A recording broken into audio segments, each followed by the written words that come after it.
આ આંગળીમાં રિંગ પહેરતા હોય તો સાવધાન, જીવવું હરામ થઈ જશે.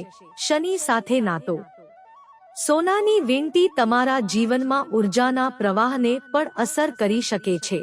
હીરા, નીલમણી, પોખરાજ વગેરે પથ્થરોમાંથી બનેલી વીંટી પહેરતા પહેલા તમે જ્યોતિષને પૂછો અને તેમની સલાહ પછી જ પહેરો છો, પરંતુ સોનાની વીંટી પહેરતા પહેલા કોઈ વિચારતું નથી. શું તમે જાણો છો કે સોનાની વીંટી તમારા જીવનમાં ઉર્જાના પ્રવાહને પણ અસર કરી શકે છે?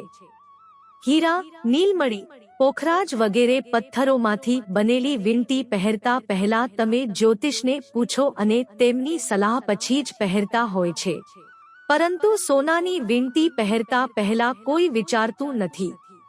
શું તમે જાણો છો કે સોનાની વીંટી તમારા જીવનમાં ઉર્જાના પ્રવાહને પણ અસર કરી શકે છે?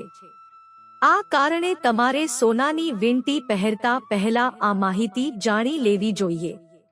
વાસ્તવમાં મધ્યમ આંગળી તમારા હાથની મધ્યમાં છે, જે તમારા જીવનના સંતુલન અને જવાબદારીઓને પ્રતિબિંબિત કરે છે. શનિ સાથે સંબંધિત. તેનું શનિ સાથે કનેક્શન છે, જે તમારા જીવનમાં શિસ્ત, માળખું અને કર્મનું નિયમન કરે છે.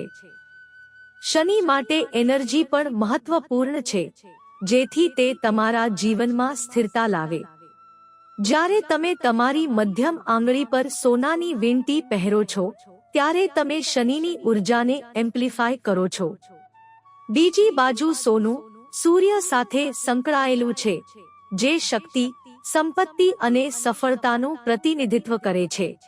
સૂર્યની ઉર્જા ગરમ, ઉત્થાનકારી છે અને જ્યારે તમે આ ઉર્જાને શનિની ઉર્જા સાથે કમ્બાઈન કરો છો, ગોલ્ડ રિંગ મધ્ય આંગળીમાં પહેરવા પર તે એનર્જેટિક ક્લેશ થાય છે. કઈ આંગળીમાં સોનાની વીંટી પહેરવી જોઈએ?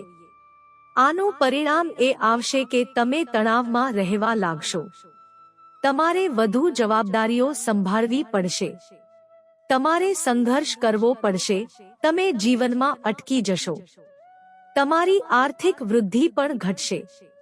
તેથી તેને મધ્યમ આંગળીને બદલે રિંગ આંગળી પર પહેરવાનો પ્રયાસ કરો.